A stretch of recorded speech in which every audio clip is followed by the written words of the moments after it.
It's time for the Splash Live from Civic Center TV, featuring stories from and about people like you in the greater West Bloomfield area. Simulcast on cable, 89.3 Lakes FM, social media, and the web. Now live from Green Media Center on Walnut Lake Road, it's the Splash Live. Live, local, social. It's the Splash Live on Civic Center TV and 89.3 Lakes FM. I'm your host, Jake Schaff, going over all of the biggest news and events from right here in Greater West Bloomfield. Starting off the show, we wanted to offer one more reminder pertaining to tonight's football matchup between the West Bloomfield Lakers and Lake Orion. The first away game for the Lakers this season after an exciting 3-0 start at home. Civic Center TV will not be broadcasting tonight's game as Lake Orion has a special exclusive broadcast on the NFHS network. You can find all the information on where to watch tonight's game by heading over to civiccentertv.com/LakerSports to find all the information you need.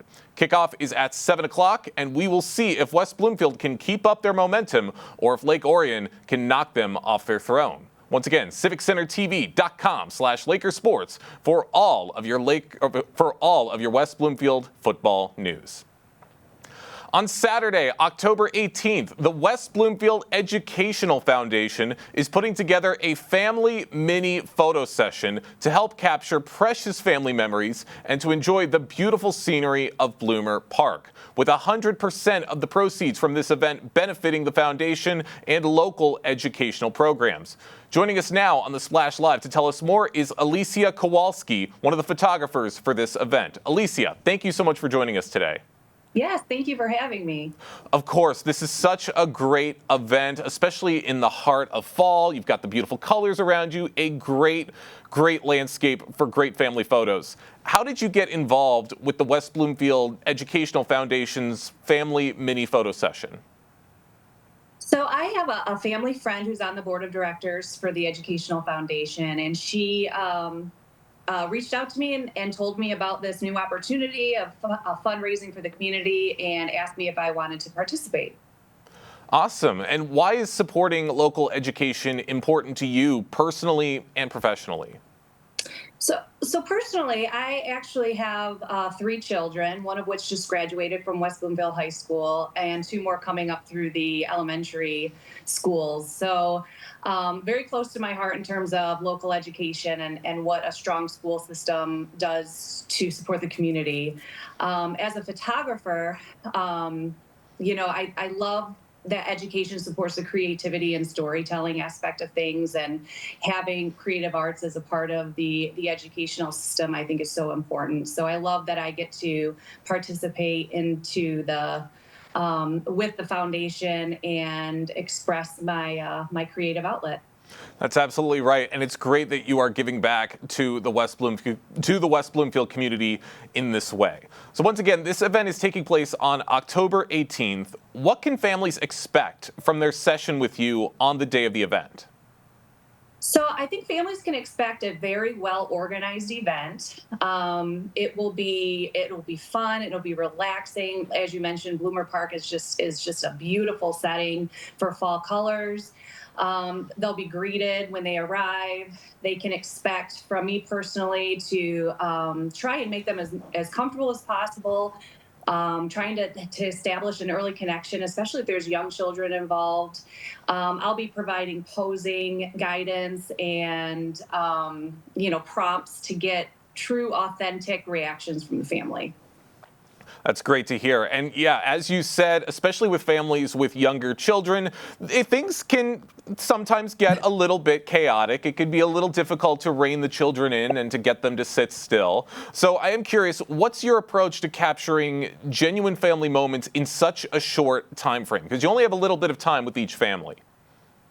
Yeah, so I try to be, fun and silly, bubbles and music playing or anything I can do. And I do have a trick up my sleeve if worse comes to worse and I'm really not getting a good reaction out of the young children. I'll let them push the buttons on my camera to take their own pictures, and then they get to see them. So that usually works pretty well to get there. If you do this, then smile, you can take a picture on my camera. And that usually perks them up pretty quickly.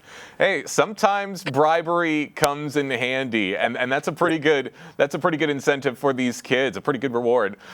So after the photos are taken, can you describe maybe the kinds of edits or touches that you add to the final photo gallery that the families can see?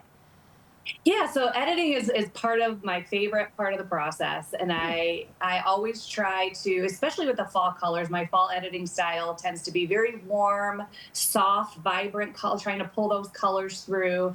And also I try to remove any distractions or blemishes, scratches, anything that, might make an individual nervous, especially with the little kids. They get bumps and bruises pretty easily. So no need to worry about any of that. These will be completely professionally edited images. For those just joining us right now in the Splash Live, I'm talking with photographer Alicia Kowalski, who's going to be one of the photographers for the West Bloomfield Educational Foundation's Family Mini Photo Session that's going to be taking place on October 18th. Now, Alicia, you talked about this a little bit a second ago, but how does it feel knowing that your work is helping to fund educational programs here in West Bloomfield? I absolutely love it. It's near and dear to my heart. I've had the opportunity to meet and establish a lot of relationships with the educators within the community. As I mentioned, my own children are part of the community. And I just think it's a wonderful event, and the organization and foundation in itself does just fantastic things for the community. So I am so happy to be a part of it. And we love that you're a part of it as well. I am curious, once you're done with the families and once you've taken all the photos, what kind of feedback do you usually get from families after events like this? So one of my favorite parts is after I send a family a gallery, and I patiently wait to see what their response is. And I have been very fortunate to have just wonderful feedback that comes back in. And it's very heartwarming to hear from families and what they think of their photos and their captured moments in time. And I've been very fortunate to have, to spread word of mouth quite a bit for my services, and then also have just a lot of positive feedback. So it's been I've been very blessed in that aspect. Glad to hear it, and glad to hear that the families are taking such positive memories away from the experience. I got a couple more questions before we wrap things up, Alicia. Is there a message you'd like to share with families who might be considering signing up themselves this year? Yeah, I think what families tend to do is things like family photos get overshadowed quite a bit with all of the grind that we have in our daily lives. And my message to families will be like, take the opportunity. And not only is it going to be a beautiful setup and very reasonable pricing, but I think we need to prioritize those moments more with our families and ourselves to get that moment captured, and something that will live on well beyond the moment itself. So I highly encourage families to take advantage of the opportunity, and they will also get their edited photos back in time for all their Christmas card planning. Couldn't have said it better myself, Alicia. Last thing, where can people go to maybe gain a little more information about what you provide and about the event in general? So they can reach out to me directly on my website, EliciaMariePhotography.com, and ask any additional questions. I am also on social media, Facebook and Instagram. Awesome. Well, can't wait to see what's to come from this event and for all of the work that's going to be done to benefit the Educational Foundation. Alicia, thank you so much for joining us today here on the Splash Live. Thank you. Glad to hear of everything that's coming up here in West Bloomfield. Once again, this family mini photo session is going to be taking place on Saturday, October 18th. Hope to see a lot of families out there enjoying the beautiful scenery of Bloomer Park. Soul Studio in West Bloomfield's latest art exhibit was unveiled to the public last night. Worlds Beyond, an exploration of imagination, is available to view from now until November 13th at Soul Studio in West Bloomfield, providing another incredible opportunity for the greater West Bloomfield community to witness the vast creativity and artistry of the Soul Studio artists. I spoke with some of the visitors last night, as well as those who work for Soul Studio, to hear their thoughts on witnessing this magic. I'm honestly really impressed. Like, some of the stuff in here is really good. Like, you know, walking around this art gallery, sometimes, like, I forget I'm in, like, just, like, a local art gallery. I'm like, oh, wow, this is, like, a professional studio almost. Like, it's amazing, honestly. Like, I really appreciate that they give the opportunity to everybody here, and they get this awesome creative outlet and give back to the community at the end of the day, you know? It's incredible. I have been to every one. I have been since day one when it was just sort of a thought. So every art show is incredible. I think they get better every time. And I understand that your daughter has some exhibits here tonight. What is it like to see her showcase her artwork to everybody? What can I say? It's amazing. It's my motto is never say never, because she was totally nonverbal and totally in her own world for years. So a lot of therapy and a lot of friendship circle and Soul Studio. And that is why she is who she is today. What have been some of the coolest things you've seen here tonight from the art? Man, I would say just like the collaborative piece, which is like the main focus over there. It's awesome to see everyone work together kind of in their own way and then see it get pieced together. I really enjoy it. How great is it to see all of their hard work pay off and to be featured in such a prominent way? No, it's amazing, you know, it's really amazing because I kind of feel part of it, you know, and then seeing everyone get excited about their artwork hanging up, and then especially when it sells, it makes it all worth it. And would you say with this theme, Worlds Beyond, that it's really showcasing the imagination of these artists?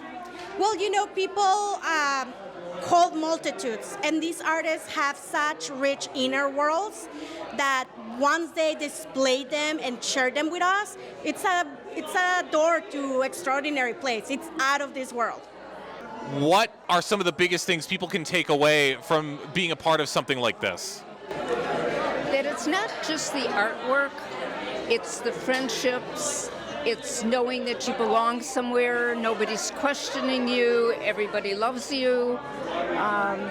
It's an amazing organization. What can I say? I don't know what I would do without it.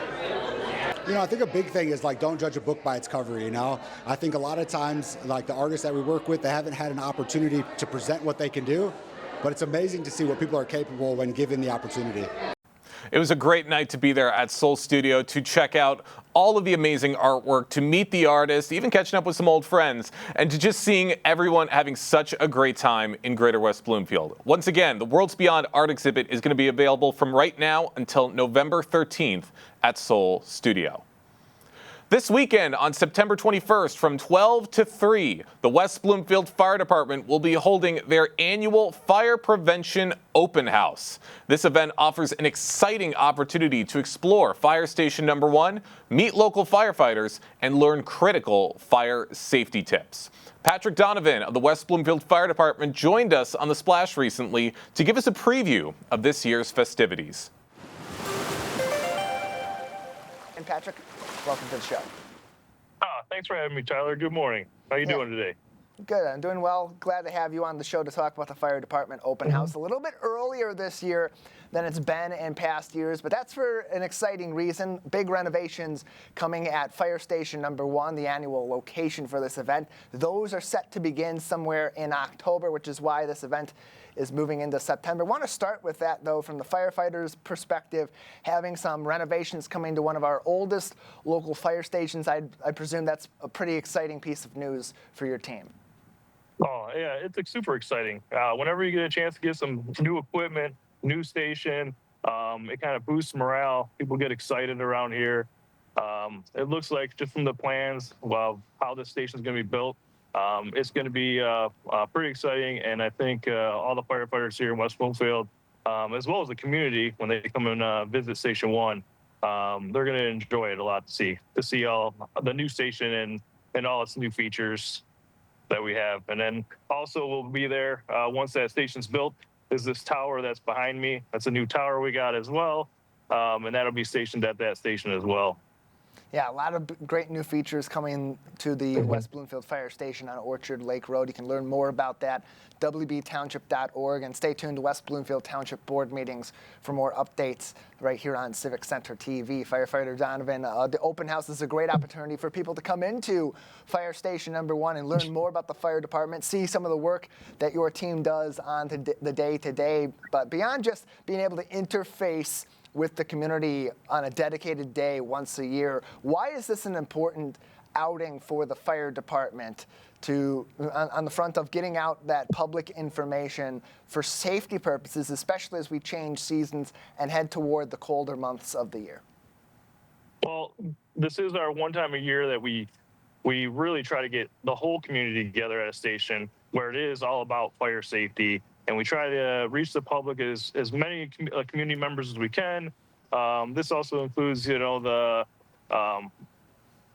families that are around and all the children where they can come in and they get to see some of the new exciting stuff that we have. As well, like I said, with the fire safety this year is going to be talking about lithium-ion batteries and the safety in the home. That's this year's theme. Usually NFPA, they usually come out with a theme for us, and it's some sort of problem that's been going on in the United States, and they decided that lithium batteries was the choice this year. And as you know, lithium batteries are everywhere. I have 5 of them on me right now. I had 6 earlier when I had my radio on me, but I got these ear pods on that there's 3 batteries in that, the case, the 2 earbuds, your phone, everything's got these lithium batteries in them. So it's important to get some safety tips out there, and that's what we're going to try to hit on this year. As well as, again, we always like to talk about smoke alarms and staying in, sleeping with your bedroom closed. There's a bunch of safety tips that we'll talk about. Hopefully we can get as many of the community as we can at this event, because it's super exciting and we want to reach as many people as we can. So, and it's not just telling people this information. You also have opportunities to show them some of this in action, from demonstrations of a kitchen fire. Of course, the smokehouse is there, which is a great opportunity mostly for the kids to see just how important those fire safety lessons they learn in school or they're taught by their parents at home are in action, just how quickly a room can fill with smoke and how dangerous that can be. How much does the seeing element of something like the open house help to really drive that information that you're providing to the community all throughout the year home to people that visit here in Greater West Bloomfield? Well, in particular, one of our demonstrations that we're doing this year, we haven't done it in the past couple of years, but it's going to be a kitchen fire, a grease fire. We're going to put a little demonstration about that on, and it's going to show how we can get a grease fire to get going, and then we're going to talk about what to do. And actually seeing it happen means a lot more to someone than just telling them and then it goes, they forget about it. So when you're telling them and they get to actually see it in action, it means that much more. So for this, we'll do a kitchen fire. We'll teach them how to smother a fire out, turn the heat off. We're trying to get rid of the oxygen. We're trying to get rid of the heat. So there's a couple examples right there. As well as when we have a new inflatable fire safety house. We just got it. We've only set it up once, so it's going to be exciting to show the kids that. So they get to go through the house, and there'll be little demonstrations inside the house of what to do if there's a fire. Get down, stay low, get out of the house, go to a meeting spot. So when you're actually doing it, it means that much more to the community, or that much more to someone. That's how I learn too. I learn by seeing. I don't learn by just reading it or hearing it. I like to see what's going on when I'm learning. So, and we're often very visible out there every year at the fire department open house. We talk to a lot of people that attend the event. Of course, the vendors that are there providing some of this safety information, these resources to families across the community. But what stands out to me year in and year out is, while this is focused on fire safety and fire prevention from your side of the coin, a lot of what is available there in terms of these resources are connecting people with things that necessarily aren't directly connected to the fire department, like public health information and some different vendors that can come into your home to help prevent those fire safety hazards themselves. Why is that an important part of what happens at this fire department open house year in and year out? Well, it's kind of as a fire department, it's almost like we are a catch-all for all safety. And some of the stuff still includes fire. Like we'll have the dryer cleaning there for for dryers, trying to make sure that they keep the dryers clean all the way to the outside. But another important one is the flu vaccine. That's another one that we have. The Alanis Foundation comes in every year, and they offer free flu shots at the station. So it's a nice, easy, convenient way to get your flu shot each year too. But we're a safety department. We're not just a fire department. We're trying to make sure that we can keep people safe in every aspect, not just fires alone. And as everybody knows, or most people know, we do run medic here too. So we're all paramedics as well. So not just fire, we're also trying to teach people some kind of medical information as well, medical safety as well.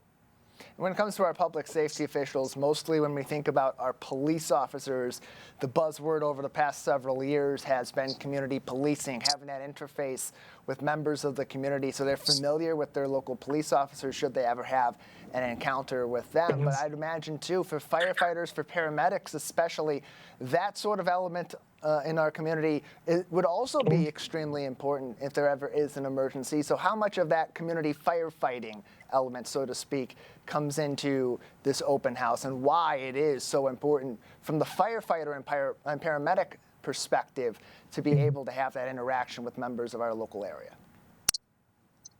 Well, overall, it is always nice to meet people. Like you'll see people on calls and everything, and it's nice to see people when you're not on a call. So engaging with everybody other than those calls, it is nice.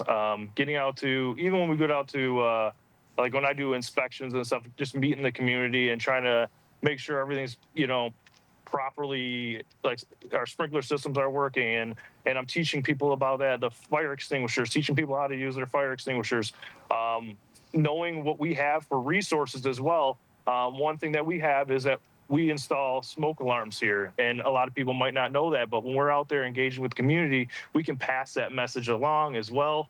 And going with that, if anybody is less fortunate, or we always try to target high hazard populations like the seniors and people with children and disabled. If you know anybody that doesn't have smoke alarms or working smoke alarms, we are more than happy to go to their house and install these smoke alarms for them. And if you don't engage with the community and teach them about that, they don't know about these programs that we offer.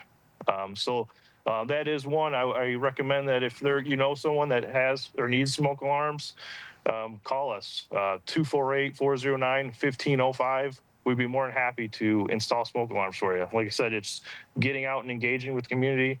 It teaches them like we have some of these other programs to offer. We also have CPR training that we offer as well. And there's a lot of other programs. To be able to learn a little bit more also about the hands-only CPR and generally about CPR and first aid training at the open house as well. For more information on those training opportunities, we just had Blake Belsky, one of the captains and coordinators for the emergency services on our program. That can be found on civiccentertv.com. We're joined by firefighter and paramedic Patrick Donovan on the program today as we preview the West Bloomfield Fire Department Open House happening September 21st at Fire Station number 1. Patrick, before we let you go, any other details we haven't covered yet today that would be important for the community to know before they come out on that Sunday to Fire Station number 1? When you come out, just expect that we had a lot of activities going on. So a couple things I didn't mention, that we will have our brand new tower truck there. It'll be fully extended. Get up and get to see it. It's brand new. Before it gets a couple years old, you get to see this thing. Well, it is shining. So it's super nice to see that. We have extrication demos come out, so you can see us cutting up cars. Again, we're going to have that kitchen fire. We have the brand new fire safety house. It's inflatable. Get the kids out there, and they're going to be running through this house, and they're going to be amazed how big this house is, and it's outdoors, and it's an inflatable house. It's really cool to see. And there's a whole bunch of other stuff. Like I said, we got the hazmat truck's going to be there. Our tech rescue. Last year, tech rescue had a huge tire, and through mechanical advantage and ropes, these small kids are able to pull this giant tire around, and they were like over there pulling this tire around like crazy because they thought it was so cool. So come out, please. Like I said, we are absolutely excited to have as many community members as we can. So, please come out and visit us at Station 1 on September 21st from noon to 3. More information always available on their Facebook page as well at WB Fire Department. Patrick, thank you so much for being with us today. Oh, thanks for having me, Tyler. You have a great day. Appreciate Patrick Donovan for coming on and telling us all about the West Bloomfield Fire Department open house that's taking place this Sunday from noon to 3 o'clock. And Civic Center TV will be out there as well, capturing all of the magic and talking to so many people, hearing their thoughts on the open house and the big changes that are going to be coming soon to West Bloomfield Fire Station number 1, as it will be undergoing some construction throughout the next year. Just recently, the Greater West Bloomfield Historical Society brought West Bloomfield residents on an incredible and very rare tour of Apple Island. It was a fun-filled day where residents were able to explore the island and learn the many bits of history of what transpired and who populated the island over 100 years ago. I was there as well to capture all the excitement and to hear what people thought of this rare opportunity. It has been an absolute glorious, fantastic day out here, and most of our visitors are first-timers, so to see the look of awe and wonder in their eyes, to spin around and see nothing but beautiful nature with a gentle breeze and no mosquitoes. They're loving it, and they get to learn the natural beauty of the island and also to learn the historical background, too. What would you say are some of your favorite parts of this whole place? I think being surrounded by nature in a very peaceful. I've been here in freezing sleet rains. I've been here in snow. I've been here in sweltering days. Been here with mosquitoes. It's always an incredible experience. Being here today is just beyond perfect. I've been doing this for at least 40 years, and I love it.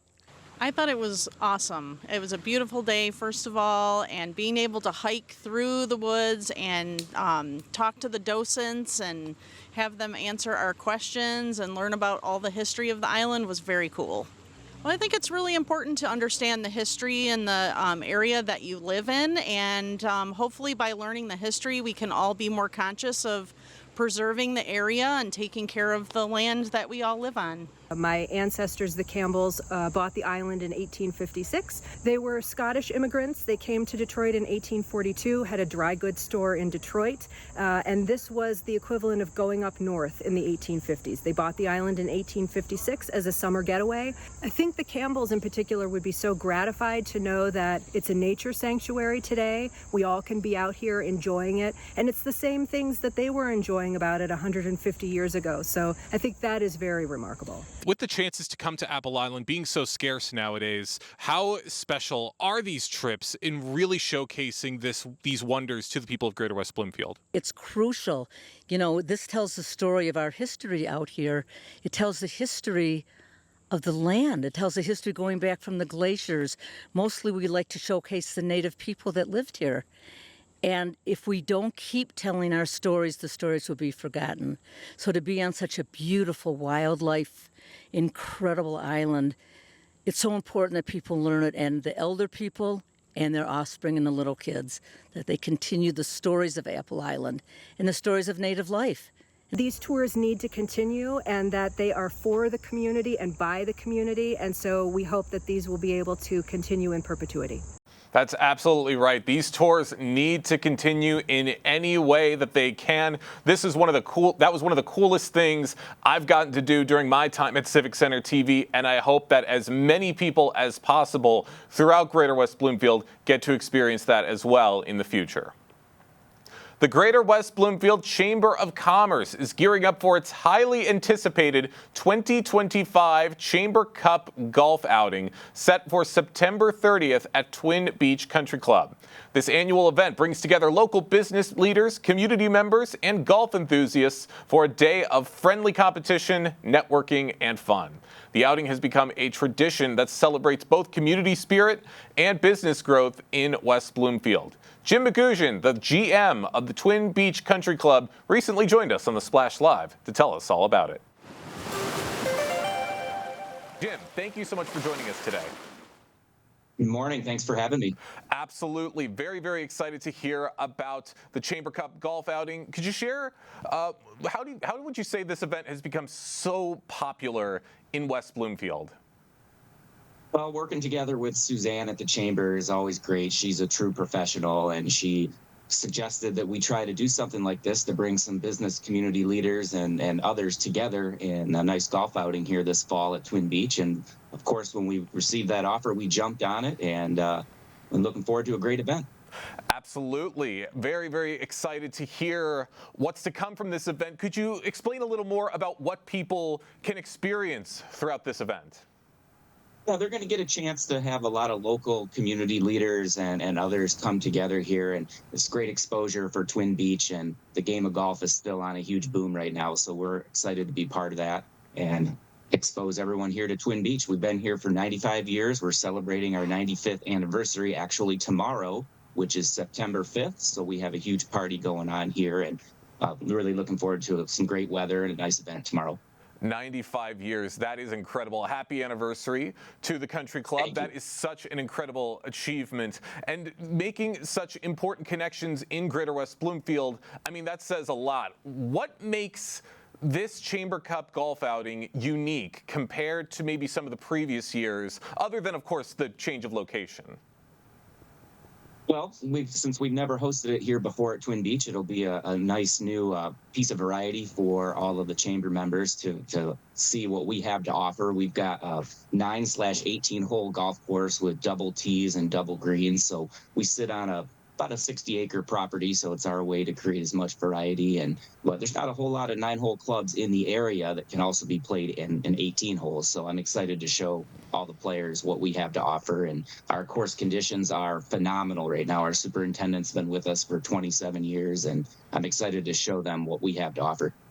And it's going to be great for the community to get to experience the golf course as well. You said something just a little bit ago, how golf has been on a bit of it, like popularity's been on a bit of an upspike recently from the emergence of some big golf stars. And of course, a little movie known as Happy Gilmore 2, I think, has also helped to bump that popularity up as well. Do you think that this rise of popularity with golf is going to play a factor in the popularity and the attendance for this year's event? Oh, I think so for sure. I know a lot of people were excited about Happy Gilmore too, and I recently watched it. It was pretty funny. I was always glad to see a remake come back, and any little thing for whether it's Top Golf or all these pop-up golf simulators across the state or new golf courses popping up. It's great for the game of golf, and it helps ensure our longevity of the game. I've also seen the movie as well. Highly recommend it. For those just joining us right now on the Splash Live, I'm talking with Jim McGugan, the general manager of Twin Beach Country Club, who's talking about this year's 2025 Chamber Cup golf outing, which is going to be taking place on September 30th. And this is all in conjunction with the Greater West Bloomfield Chamber of Commerce. And let's talk about that for a minute. What role would you say that they play in organizing this outing, and how would you say your partnership has evolved with them over the years? Well, I've been here with Twin Beach for 10 seasons now, and the moment I arrived, we looked at Chamber of Commerce's, and the West Bloomfield Chamber of Commerce made a lot of sense for us. The partnerships are great. Suzanne does a wonderful job making connections between various members and exposing them to what everyone has to offer. And I think that just leads to a better business community and stronger growth for all the industries that are members of the Chamber. That's absolutely right. And events like this play such a big role in helping to preserve those very important business relationships. How would you say those relationships can be improved by events like the Chamber Cup?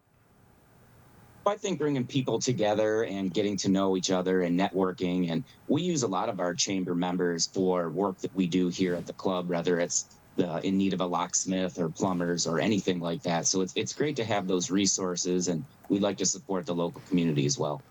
Of course, that's absolutely right. Now, can you tell us a little bit about maybe some special preparations or some efforts made by your team to help ensure a very successful event this year? Absolutely. From setup table to our electric carts to golf course conditions, we'll make sure we nail all the detail items. We want to show our fellow chamber members that we have a great operation here, which we do. Our membership is just about sold out in every category. And in fact, we were just named in the top 20 best courses to join in terms of private clubs for under $25,000 by Country Club magazine. So I'm excited to show the chamber members some of those things that we have to offer here at Twin Beach. That is amazing, and that's certainly going to help, I think, inspire a lot of people to check out this event and to maybe get started breaking out the golf clubs and to try out the sport for themselves. Now, as we said, this is your first time hosting this year's event. Looking ahead, what are your hopes for the future, and do you see yourselves hosting this event down the road? Absolutely. I would love to make this an annual event and continue to work with the chamber to foster that relationship. And just Suzanne, I can't say enough about her at the chamber. She's been just phenomenal to work with, and her ability and time consumption that she has on her job and connecting various chamber members is pretty impressive. So shout out to her, and looking forward to a really great event on September 30th. Of course, shout out to Suzanne Levine for everything she does for the community. She is everywhere and helps to bring a lot of these events to the table. Jim, I'm going to wrap things up with one more quick question. Where can people go to gain a little bit more information about this event, to maybe help them prepare for what's to come on September 30th? Yeah, the West Bloomfield Chamber of Commerce website is a great one. They can pop on our website as well, which is twinbeachcc.com, or check us out on Facebook or Instagram. Lots of information flying out there on social media right now. That's where to go, and that's where you can gain all of the information for this year's Chamber Cup event. Jim, thank you so much for joining us today here on The Splash Live. Thanks for your time. Always great to be with you. Once again, the 2025 Chamber Cup golf outing is set for September 30th at the Twin Beach Country Club. Hope to see a lot of great people out there, and a big thank you to Jim Magushian for taking the time to talk with us on The Splash Live. A change in the seasons is soon approaching. As the leaves have started to hit the ground, the cool smell of autumn is in the air, and of course, with any seasonal change, allergies can become a big issue, proving the importance of regular eye checkups for a variety of issues, one of those being something called dry eye syndrome. Dr. Jennifer Shaba, an optometrist with the Dry Eye Healing Institute, recently joined us on The Splash Live to tell us all about dry eye syndrome. Jennifer, thank you so much for joining us today. Thank you for having me. I appreciate it. Absolutely. Now, I have certainly been to my fair share of optometrists in my day, and I'm very, very curious to hear about what dry eye is and how it can differ from dry eye syndrome. That's a great question, because I do often encounter that, and it's important to recognize the differences to know how serious your condition is versus somebody else's that you're feeling. So honestly, dry eye is just when your eyes don't make enough tears, or your tears dry up too fast. Dry eye syndrome is more like it's a long-term condition where the dryness becomes more frequent and bothersome. Okay, and what would you say are some of the most common causes or contributing factors to dry eye today?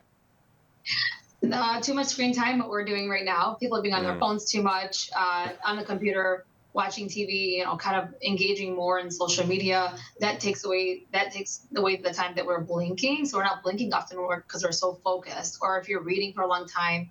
Aging, the more birthdays we have, we do tend to get more dryness because we are on certain medications, or just people that are on certain medications in general, being part of dry environments, being indoors a lot, even just contact lens use can bother some.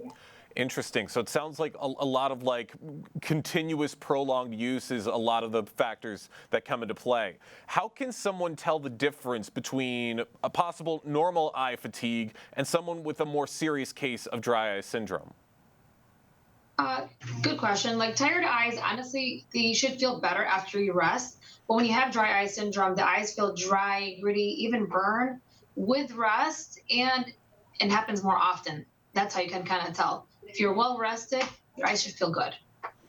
Okay, and that's good, and that's obviously good for everybody to take into consideration. What are some of the long-term risks, would you say, of leaving dry eye untreated? Do you think it could lead to permanent damage? Not initially, but a lot of dry eye is sometimes you can't feel what's going on until it's pretty bad. So you don't want to reach to that stage. And so if left untreated, you can get infections like styes can happen often, blurred vision, and honestly, damage to the ocular surface over time. Okay, and as you said that there are particular lifestyle factors like screen time, environment, medications that can cause some of these symptoms, what would you say is possibly some advice to maybe help lower some of those, to help get rid of some of those factors, would you say? Limiting your screen time as much as you can, blinking less, wearing glasses instead of contact lenses if you're going to be on a computer for a long time. Smoking can affect it, so calming down on that area and trying to find other ways instead of smoking. Having a humidifier would be great because dry air, we're indoors a lot, heat's running, air conditioning's running. Medications like allergy pills, maybe consulting a doctor, maybe starting other things, maybe like a nasal spray that can help. So they're not, your whole body and your eyes can feel dry. Being on any kind of like antidepressants, that can be affecting too. So doing some cold compresses can be helpful. Starting out with some just artificial tears, putting it by the computer if you're gonna be on it for a long time. Preservative-free is what I really recommend. Preservative-free over-the-counter options. If you're putting in drops once or twice a day, okay. But if you're putting in drops more than that, you should be, kind of understanding that there is something deeper here that should be looked at so that you can be comfortable on a computer and doing your work without thinking about, oh, my eyes are going to be affected if I walk into a place or working for a long time. So eye drops, preservative free, cold compresses can help. Blinking more often. So I often tell patients to do like blinking exercises. So doing a tight squeeze blink throughout the day, closing your eyes like you're going to go to sleep, squeezing down and opening, that really helps to kind of milk those oil glands to keep the eyes well nourished throughout the day. All right, very, very important information for everybody to take into consideration. And for patients who suspect that they may have dry eye symptoms, what steps would you recommend they take next in terms of seeking medical advice? Honestly, seeing an eye doctor, because a lot of times we have the microscope, so we have the capability to really look at everything in such great detail under high magnification that we can catch things early on. So when we're seeing signs of things, we're catching early, so we're treating early, so it makes treatment a lot easier to handle instead of coming in when your eyes are really flaring. So seeing an eye doctor, first step, instead of seeing just like a general doctor, because you want to be able to know under the microscope what's happening to address it and in a more detailed level. Because dry eye is a very broad term. Dry eye, it's multifactorial, meaning so many things are affecting dryness, so many different parts of the eye that need to be addressed and treated. And so that's why it's not a one size fits all. And that's why my center is created, because a lot of times patients are just given drops and they're just given doxycycline, for example, or oral medications to help. But I have a lot of like drug-free, drop-free options and things that are actually billable to insurance that will help the patient long term, and patients will just feel comfortable without thinking about their eyes. For those just joining us on the Splash Live, I'm talking with Dr. Jennifer Shaba, an optometrist with the Dry Eye Healing Institute, talking about the difference between dry eye and dry eye syndrome, as well as the importance of regular eye exam checkups. Now, Dr. Shaba, can you explain why regular eye exams are important, even for people who don't wear glasses or even contact lenses? Great question. Even if you don't feel something wrong with your eyes, right? It's important to get an eye exam because a lot of hidden problems you can catch early. A lot of things you don't feel, like glaucoma, if you're kind of pre-diabetic. A lot of times we can catch these things early enough so that we can treat them. So before you start to notice symptoms, we see the signs and say, hey, you know what? Let's take care of this before it becomes a problem. So glaucoma, dry eye, even signs of diabetes, it's huge for patients to get an eye exam. Of course. And what are some common eye conditions that you say can go undetected and that people might not notice right away? Glaucoma is a big one because that's like a thief in the night that steals your vision, or there's macular degeneration where it's kind of like tunnel vision. You lose your peripheral vision over time too. Cataracts can be something that we check for because a lot of times you'll notice you need more light on things you're reading. You need more magnification. That's a problem. That means we have to address those things. Dry eye, a lot of these things, they don't have early symptoms. So you can have your peripheral vision being lost or central being lost, such as macular degeneration. Of course. And how often would you say that adults and children should have their eyes examined? And does that frequency change with age or existing health conditions? Definitely, I would say, according to the American Academy of Optometry and Ophthalmology, recommendations are in place for a reason. So I would say even as early as 3 years old, because that's when they start, kind of to read, unrecognized letters. So it's important to get an eye exam, not just relying on the school, because we can see things such as eye muscles, making sure the eyes are working together, making sure they can work together and coordinate while you're reading, so the eyes kind of stay on track, and then the reading becomes good. Detecting these things early in children is important, because I worry about ADD. Sometimes it's not really ADD, it's just the child just needs an eye exam. Maybe they just need glasses. Maybe they need vision therapy to help them train on how to use their eyes when they're reading, so that they can be more focused without being distracted because their eyes are bothering them. So usually at 3 years old, by 3 years old, and then I would say every year after that, because bodies change, hormones change, the body's growing, the eyes are growing, so it's important to actually get all of these things checked every single year for children. I would say up until, yearly exams are important, and then every 2 years for adults. If you're over 60, I would say that's a good, every 2 years, until 60, past 60, it's like every year. Because a lot of conditions can happen. The more birthdays we have, again, diabetes, high blood pressure, strokes of the eye, we can catch things so early. All right, great information for everybody to take into consideration. We really appreciate the conversation, Dr. Shaba. Last question before we wrap things up. Are there any resources where people can go to learn a little bit more information about dry eye syndrome and about things that maybe they need to keep into consideration before they start making those checkups? I actually have a lot of things on my website. It's called healingdryeye.com. I definitely keep that updated with the latest and greatest about the research, what people can do, what to look out for.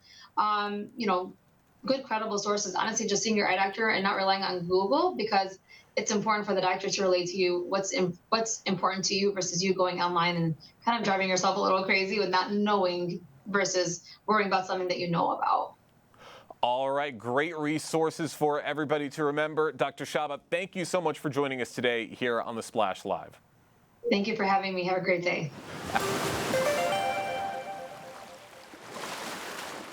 Important information for everybody to remember as the fall season continues to make its way, and allergies will continue to wreak havoc on everybody, but it's good to have these resources so everybody can be prepared. We're going to take a quick break and jump into some more stories right here on the Splash Live right after this. Live, local, social. It's the Splash Live on Civic Center TV and 89.3 Lakes FM. We'll be right back with the Splash Live. Hello, my name is Danya Bazzi. I'm the superintendent of West Bloomfield School District. I want to congratulate Civic Center TV on hitting the amazing milestone of 1 million viewers. Your involvement in our community doesn't go unnoticed. We thank you for keeping our residents and community engaged in the latest and greatest news and information. I'm Danya Bazzi, and I'm proud to be 1 in a million. Floodwaters can rise fast. Take precautions to stay safe. Follow the instructions of local officials and all emergency notifications. If authorities say evacuate, don't wait. Do not walk, swim, or drive through floodwaters. Just 1 foot of water can sweep away a vehicle. Never drive around barricades. You don't know what danger may be on the other side. For more tips on how to protect your family, visit ready.gov/floods. Wondering what to say to someone who's been sexually assaulted or abused? I believe you. I'm so sorry this happened. It's not your fault. Confidential and anonymous help is available at the Michigan Sexual Assault Hotline. Connect with us 24/7. Call 855-VOICES-4 or text 1-866-238-1454 for help. Learn more at michigan.gov/voices4. Find local municipal meetings at our program schedule on civiccentertv.com. Find when your meetings air live or when they're replaying on our Civic Center TV live stream. Find it all at civiccentertv.com and click schedule at the top of the screen.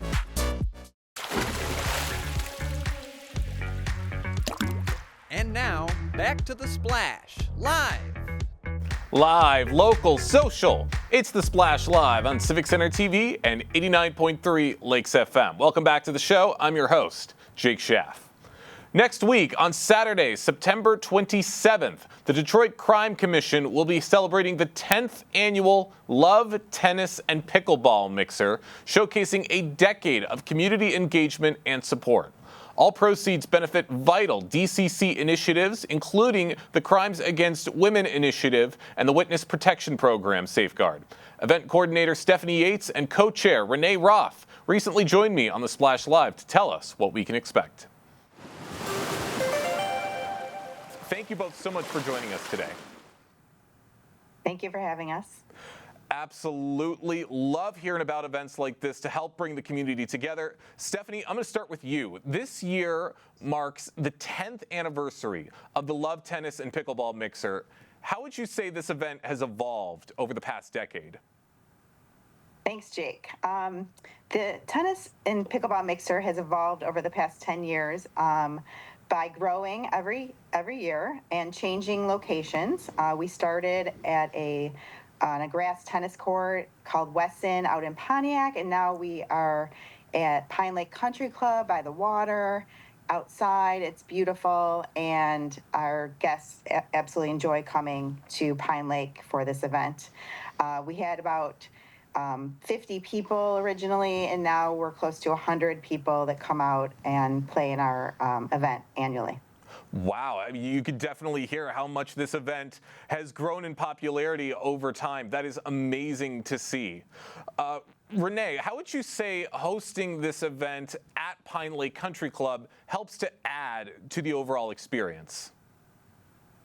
Thanks, Jake. I would say that our lakefront setting, we've got both clay courts and pickleball courts, and having the space necessary to bring in all our new guests has really helped us grow and engage more people.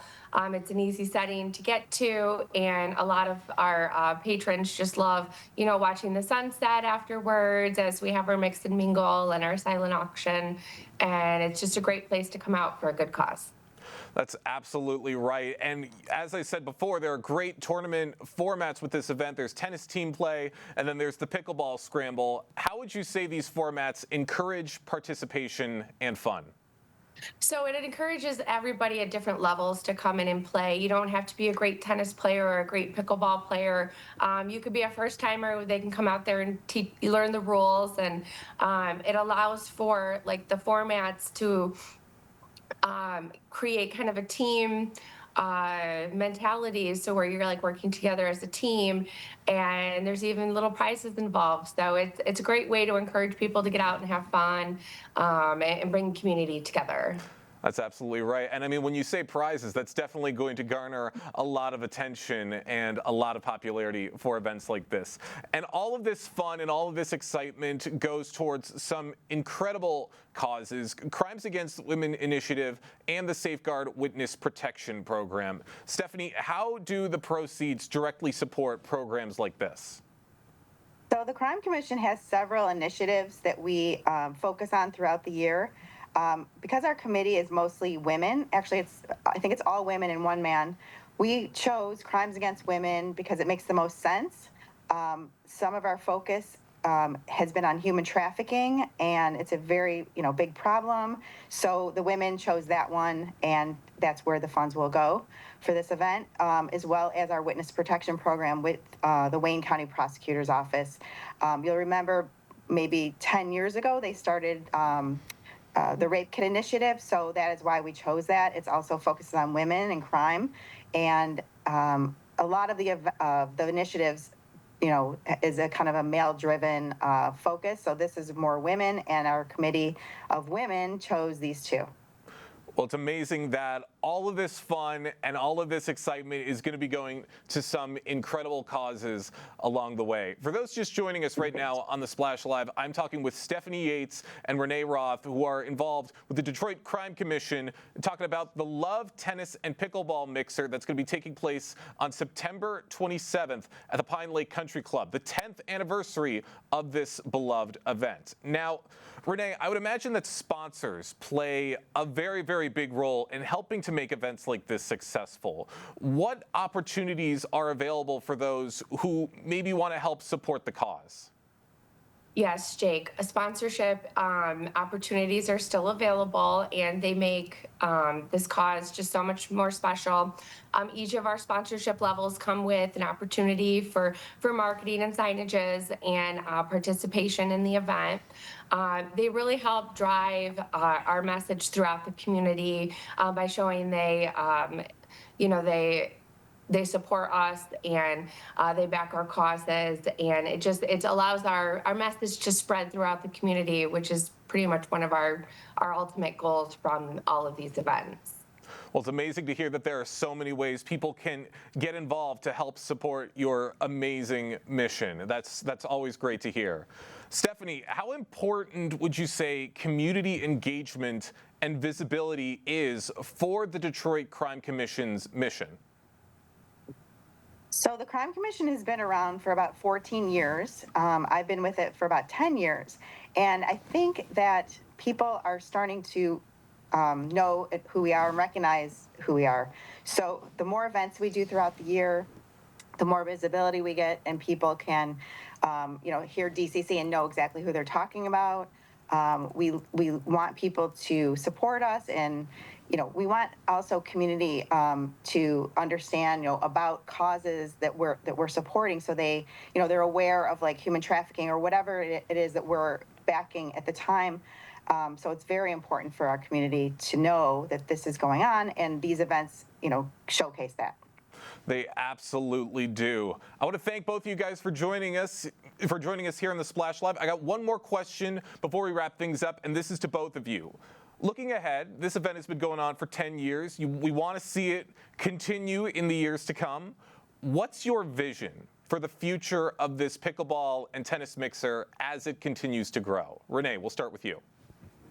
So our ultimate goal is to get women out and have some fun, spread our word.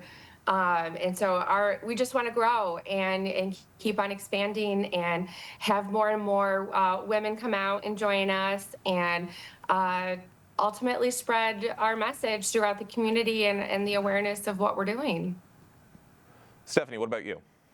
Well, I'd like to say it's men and women we're asking to come out. It's not just for women. This event is for both men and women this year. It always has been, actually, but it's mostly women focused. But this year we want the men to come too. At any level, you do not need a partner to come. If you want to sign up, you can go to our website at detroitcrimecommission.org and click on events, and then you can sign up that way.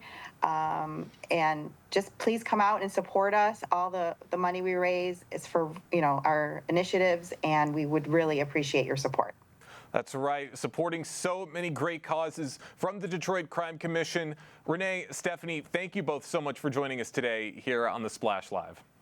Thank you, Jake.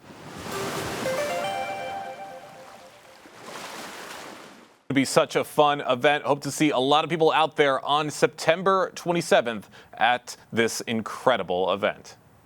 As we mentioned earlier in the show, the Greater West Bloomfield Historical Society recently had a wonderful trip planned to Apple Island, and before that, they even showed some secrets and some history at the Pine Lake Marina for West Bloomfield residents to check out. I was there for that event as well to hear what residents had to say about what they learned.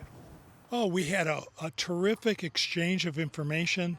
People that are interested in a little bit of history behind Pine Lake and the marina, as well as the Greater West Bloomfield Historical Society. Hopefully they learn about the Girls Friend Society, which was also on the lake. We also talked a little bit about the motor club that eventually turned into the Pine Lake Country Club.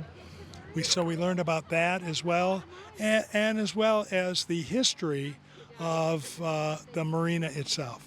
Recreation and boating, and thus the inception or the creation of the marina is a mainstay here on Pine Lake. What stood out the most to you tonight out of everything you learned? I was really interested to hear that there was an interurban railroad. I had no idea about the light rail system that used to be here, and kind of wish it was still here because it sounds really great to be able to hop on a trolley and just to go to Pontiac or Detroit. And just really interesting to learn about the progression of things and how we see those footprints around us still. Yeah, so it was a really interactive program. We got to be in a beautiful marina and see the lake and meet people and hear about their own personal stories and history of their families and experiences that they've had. And it's just really cool to walk, into somewhere that you've driven past and didn't really think about and know that it's history right here. The whole township is very old and it holds lots and lots of history. There's so many historical events and buildings and peoples and societies that have existed here in the township for all these years. And it's so terrific that the Greater West Bloomfield Historical Society brings to light all of the rich history that we all share. Yeah, it's amazing. It's really an untapped resource that we have in our community that people don't realize. There are these amazing people, amazing volunteers, and amazing resources all around us, and really, gives you a view of the history that you're standing on and driving by, and just really contributes to a richer understanding of your world. So much history right outside your window. That's going to do it for us today here on the Splash Live. Big thank you to all of our guests and for everybody on the Splash Live team for helping to make this show possible. I've been your host, Jake Schaff. Live, local, social. It's the Splash Live on Civic Center TV and 89.3 Lakes FM.